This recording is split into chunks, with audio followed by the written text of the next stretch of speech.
have any evidence of Prophet Moses in the historical record apart from the Bible? That's a good question. Let me explain this. I don't want you to explain it. And then fast forward, where there should be even more information, which there is about other things going on, but Mecca in 632 AD, there's nothing. Let me tell you what. I don't want people who are going to comment and really say some nasty things about you. I don't want to give them that opportunity. Okay, I'm sorry. Theology and experience, because if it's built only on theology, if it's built only on head knowledge, why do you actually believe in God? You know of God, but you don't really know God. Now, if you know of God, like through your head, why do you believe in that God?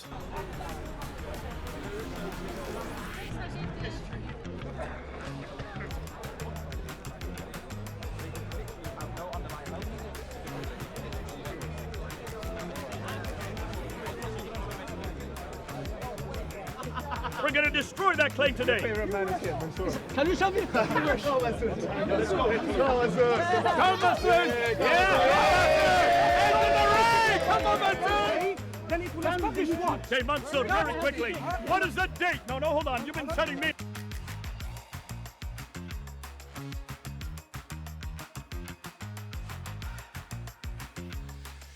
People around me, and what am I going to do? Look at my friend stand there like a lemon for You do it now. You do it now. You do Don't it. get me my cousin. So go and meet your cousin then. Why are you wasting your time? Go and meet your I cousin. respect your point, and all I say. No, because you are preaching. You're preaching. So let me ask. Okay. And whilst you're there, look. Let me ask you a question, Eddie. Exists in 632. Eddie. Because all the other historical places around the world, like Corinth, like even in Peru, Eddie. there is mountains of evidence. Nothing. Eddie. I'm not saying it's Eddie. not true. What I'm Eddie. saying is research. Instead of preaching, It's true though, like, I was lucky enough to go to Corinth, Philippi, Thessaloniki, I've been to Rome, I've been to Athens, and there's just like, I'll put a video on now.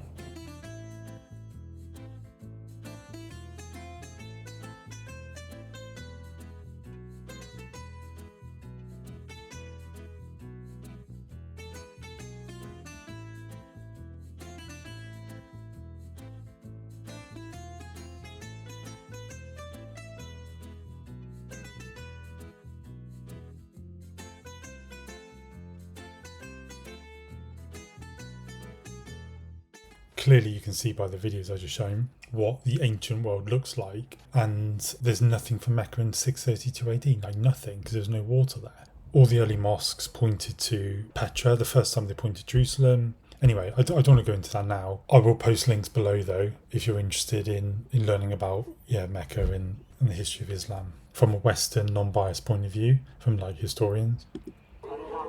do we have any evidence of Prophet Moses in the historical record apart from the Bible? That's a good question. Let me explain this. I don't want you to explain it.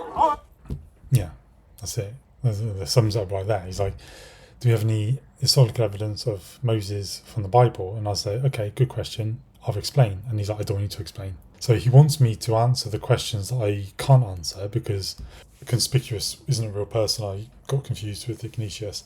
But when he asked me a question that I do know the answer of, he didn't expect me to know the answer of. He doesn't want me to say it. Do we have any evidence? Is he asking me a question or you didn't want me to explain it? You asked me a question. Go ahead. When was Moses written in the Bible? I have asked my question, I'm not going to answer. I thought you were an expert. 2000 BC, right? Mm-hmm. Yeah, so Moses, it's about 1400, 1500 BC, I think. Okay. When was the Muslim version of Moses? When was that written? See, like the cameraman's buttoning again. He kind of throws you a bit when you hear a voice over there. Anyway, that's my excuse. But anyway, I'm trying to say to him now, when was Moses written about in the Quran? But what I really mean is, when was the Quran written? Was it written in the Quran or one of the Hadiths? What was it, 700 AD, 800 AD, 900 AD? You're confusing me. I asked you a simple question. Yeah, you did. And what are you doing? What I'm saying is that we wrote it in the Bible, right? Or in the Old Testament, and it was written 2000 BC, right? 1400 BC. But what you're forgetting, Mansur, and you know this, right? We've got like 27 different... I'm not sure why I said 27. What I meant was 20,000. pieces of evidence of the New Testament, right? Over 20,000, right? So the 20,000 is of the... See, the Old Testament... No, so the whole Bible between 1000 AD. 5,000 of that is from of the New Testament, like different manuscripts and whatnot. No, please just hit him with just one point. That is before Islam. Islam, nothing about Mecca. Bro, you're not answering the question. Yeah, I am answering the question. See, the cameraman's cutting him because he's like just trying to shut me down, because if there's a few things that if you hit on, they shut down, because they're just like, they're still promoting this narrative that Islam has this full history and it's all perfect and everything like that. But the reality is that, yeah, independent historians are finding it to be different. Physically. Right, you know what I'm going to say though, that's why you're talking over me. Okay, well hear me out. So just say it. So what I'm trying to say is 2000, cut to the chase. hear me out, I'm trying to, if you want to interrupt. 2000 BC, right? Let's see what he's got to answer. 2000 BC, Yeah, like, we heard this 3 that's a times. long time ago. We don't have evidence of hardly Oh, anything. so that's your proof. No, wait, no evidence. She's like, that's your proof, evidence. See, you won't even let me speak.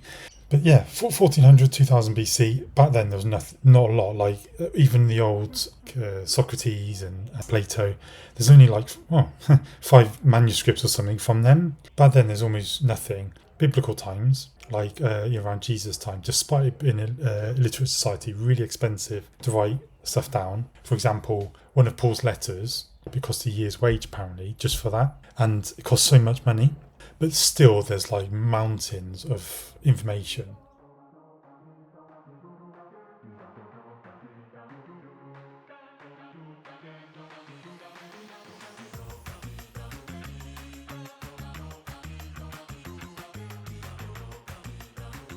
And then fast forward, where there should be even more information, which there is about other things going on. But Mecca in 632 AD, there's nothing. If it did not exist, then neither did Muhammad or the Quran, because both are dependent on Mecca. Getting back to your point, we have to have Mecca in order for the next two that we're going to get into to exist. Mecca is foundational for both Muhammad and the Quran, so without it, they both fall. Mecca is important for Muslims because they believe that it is the earliest and most important city in the history of mankind. Yet references to Mecca in the Quran, in the tradition, do not hold up historically. In other words, that it's near Sodom and Gomorrah, or that Abraham, Ishmael, and Hagar lived there. All right? Secondly, the vegetation and peoples listed there are all 600 to 1,000 miles to the north. What's more, other references suggest that Mecca is filled with lush fruit trees, grass, grain, streams, which make no sense as Mecca has always been in a desert with bad and depleted desert soil. Ironically, though it's claimed to be the greatest city in the history, the Quran itself only refers to it once in Surah 48, chapter 48, verse 24, signifying that the authors either did not consider it that important or it only came into existence later on.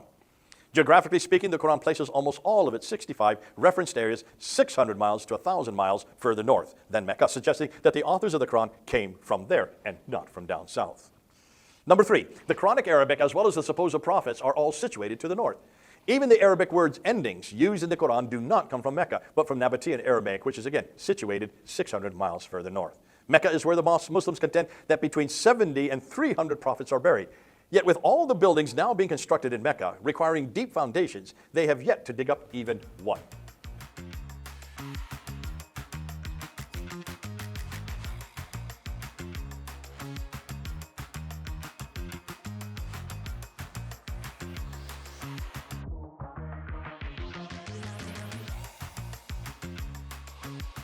There's no coins, there's no inscriptions, there's no pillars, there's no ancient ruins. Mecca became a city about 150 years later. Can I tell you something substantial? Can I In 0 stuff, conduct, conspicuous by Islam, 500 years later. You need to, I think it's best you meet your cousin. Okay, thank you. You know why? He's Because like, you better meet your cousin. Do you know why? If he was to tell the truth, it's like, because I don't want this getting out. But he now spends about 2 minutes making these little subtle digs at me to then present this narrative to the camera that he's just talking to some crazy Christian comedian. He calls me a comedian, he calls me crazy, and that, like, you know, all these different things. And then even the thumbnail, Muslim stops Christian embarrassing himself. You know what I mean? It's just all like put downs. And my response to that is, if you don't have anything intelligent to say, then you resort to insults. I don't want. Let me tell you why. Because I don't want want people who are going to comment and really, really say some nasty things about you. I don't want to give them the opportunity. Okay, I'm sorry if I... Do you know why? I don't mean to offend Because, you. Eddie, because when people realize that you're not making much sense here... See, you know, it's just all like put downs in it, not making much sense, you're crazy. I don't want people to insult you, you know, and it's like, because in these debates, quite what happens is when one person walks off, the other one normally goes, oh, you're running. So basically he's trying to say, I want to end this debate now, but he doesn't want to be the one like running, say. So he's like, I'm going to let you go to stop people being really mean about you. But I've read the comments anyway. I might do another video on it.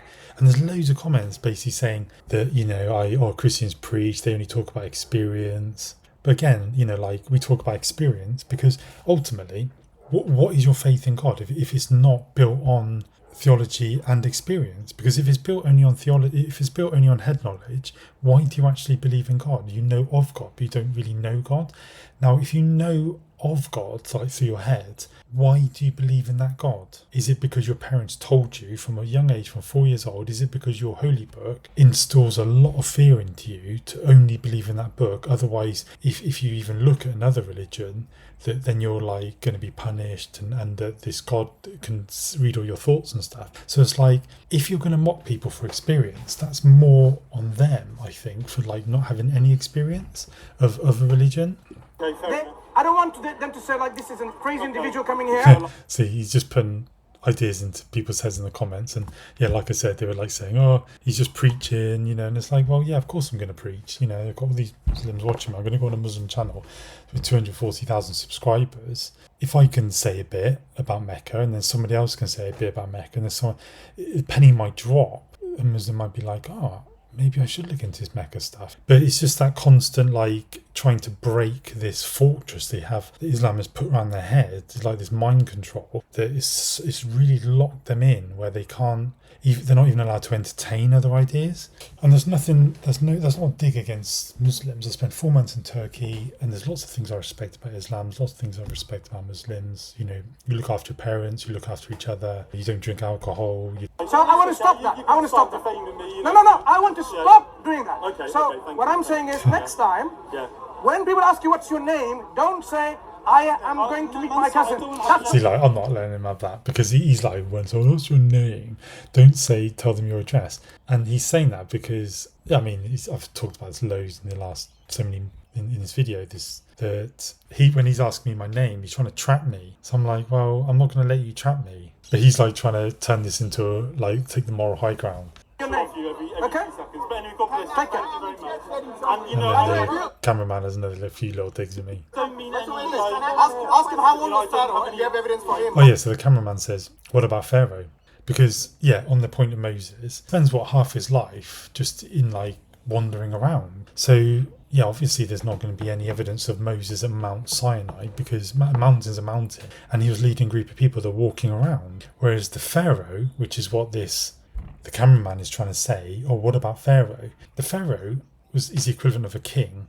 So you're going to have all the pyramids, you're going to have like all these people drawing paintings and writings and sculptures and everything. And just like if you were to talk about Queen Victoria, there's paintings, there's writings about her, there's independent people writing about her, there's letters. But then there might be someone else in the 17th century who is really famous. Say, I don't know, maybe Robin Hood, Prince of Thieves, who's I think a couple of 100 years before that. Some guy who just lived out in the woods, there's like almost no evidence of him, you know, because he's not a king. So the Pharaoh and Moses is like a poor comparison, really.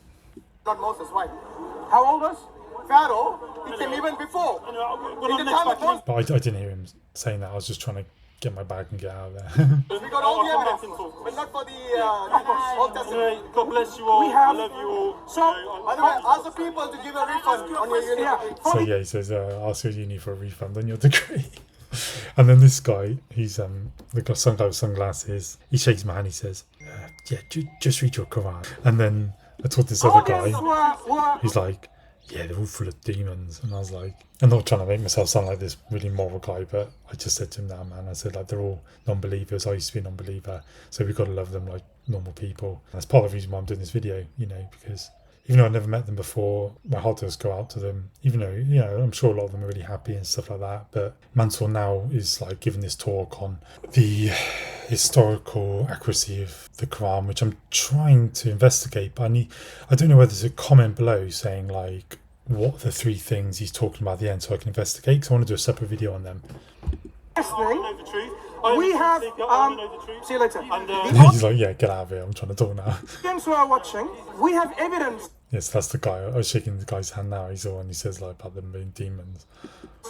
Predating the Bible, the Old and New Testament. I need to ask you. For example, the Gilgamesh epic, It's Gilgamesh epic. So yeah, sorry. the Enuma Elish epic, and the Atrahasis epic. I can't even say them. I wouldn't even have a clue how to spell them. If you're watching this video and you know what he's talking about, please can you comment below, because I'd like to investigate this. Predate the Bible for more than 1,000 years minimum. And he said it's predates the Bible more than 1,000 years minimum. So don't just buy in like we don't have any evidence. We have evidence from the secular record of many things, like about the flood, predating the Bible by thousands of years minimum. So the question about this kind of, where's the evidence of Mecca and this and that, okay? These again is coming from a conspiracy theorist, someone called DG. I won't give you his full name because he's just like a nutcase, a fruitcase. Yeah, well, J. Smith is one of them, and Hatton. But they're not fruit cases, not cases. They're just seeking truth, and they're good moral Christian people, you know. So this is what the people are. People are moved by conspiracy theories. He might as well believe that the moon is made out of cheese, and I can't. I think that's really funny. You know, like you might as well make the moon out of cheese. Help it if he doesn't believe in that. That's how people with conspiracy theories believe in. The moon is made out of cheese, and every time he looks at it, he's salivating. Look at that big chunk of cheese out there. I think that's class. I think he's great. I think he's funny, intelligent, quite charming, and these. That's the problem with conspiracy theories. Islam is so well documented in the historical memory and the written memory of people that you can't question it. So yeah, that's it. You can't question it. You're not allowed to question it. Islam is growing fast. But we don't say that's the evidence of Islam being true. Definitely not. It's growing fast because by the time a lot of Western women have their first baby at 30, they've had 6, 7, 8 children, which I think is amazing. And I respect that about Islam. I mean, I respect the fact that they're really family orientated and they get married young. Islam is true because of its evidence within the teaching itself, because the evidence is with the messenger and his prophethood, and yeah, but that's all debunked. But anyway, what he has brought, the revelation called the Quran. If you're interested, watch our videos on Dawah Wise, and then you will see the evidence that we've laid down. That's it. You have to watch our videos because we're going to push the narrative. Don't watch other people's videos. Don't deconstruct your faith or anything. If you're interested, come to Speaker's Corner, have a cordial discussion with us. Not like the comedians that come here and interrupt. No, cool. A comedian and a drama school. That's cool. Anyway, really enjoyed that. Fantastic. Loved it. I'll go by there and do another debate, but if I go by there again, I'll make sure I've got loads of information on my phone, of history and the Trinity and everything like that. So I don't get boxed in so much, but that really was one of the highlights of my trip in England, actually. So if Mansur, you're watching this, which I doubt you are, because you're probably a really busy guy, I really appreciate the debate. Thank you very much. Anyway, cheers. Bye. It seems the Saudi Arabians, because of Mecca's lack of history, are cementing up all the evidence, suggesting even they are either skeptical of its history or they do not want the rest of the world to find out. Number 4, no one has ever heard of it, possibly because of where it's situated, off the trade routes. When Dr. Patricia Cora asked the surrounding civilization if they had ever heard of the city of Mecca, she went to every one of them, the Himyarites, the Azarites, the Nabateans, she went to the Syrians, the Romans, the Persians, she went to the Nubians even. She could not find any reference to this place called Mecca, including those empires which are right next door.